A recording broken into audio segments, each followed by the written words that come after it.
Assalamualaikum warahmatullahi wabarakatuh. Saya akan menjelaskan kisah Sunan Bonang yang berdakwah dengan gamelan.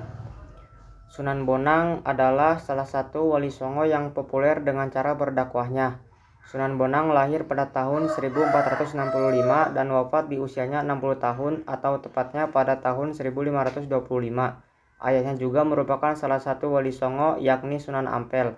Sedangkan ibunya adalah putri dari Arya Teja, Bupati Tuban yakni Nyai Ageng Manila. Sejak kecil beliau sudah mendapatkan pendidikan nilai-nilai Islam.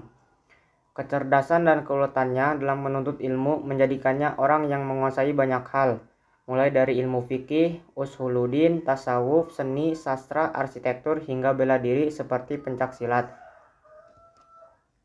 Sunan Bonang sebenarnya bukan merupakan nama asli. Nama asli beliau adalah Raden Maulana Makdum Ibrahim. Penamaan Sunan Bonang ternyata ada asal-usulnya.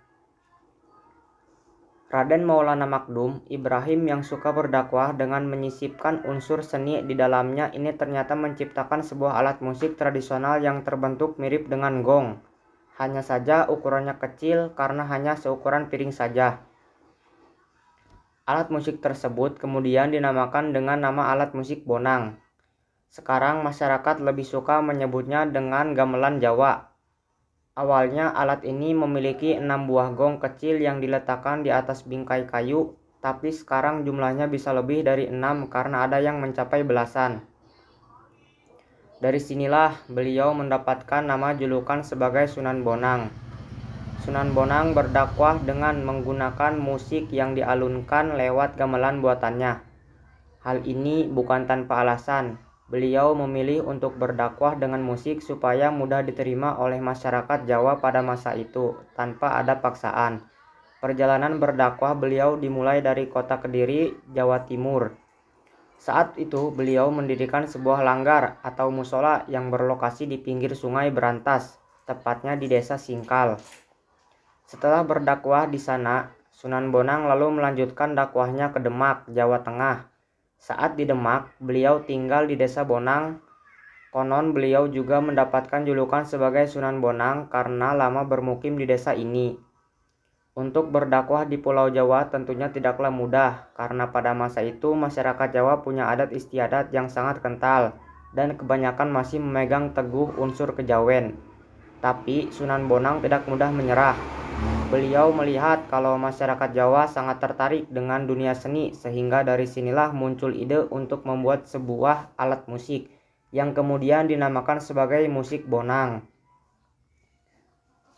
Saat akan memulai dakwahnya, Sunan Bonang akan memainkan gamelan bonang tersebut sehingga keluar suara merdu dan bisa menarik perhatian banyak orang.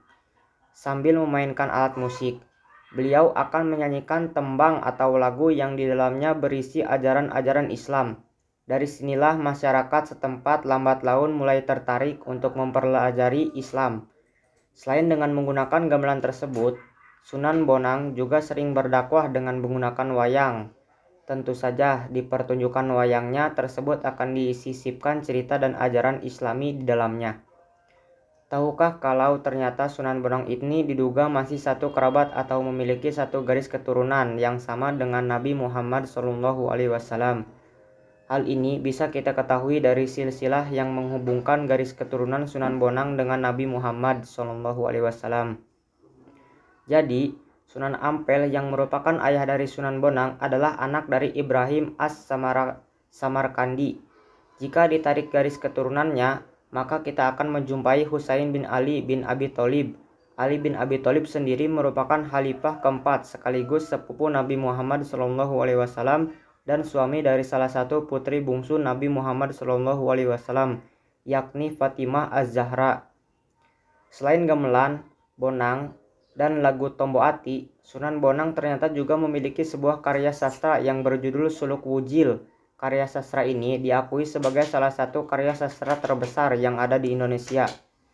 Hal ini dikarenakan dalam karya sastra ini terdapat banyak pesan tentang kehidupan antar manusia, kehidupan budaya yang ada di Jawa serta di Indonesia, dan pastinya kehidupan beragama. Suluk Wujil ini dibuat antara abad ke-15 hingga 16.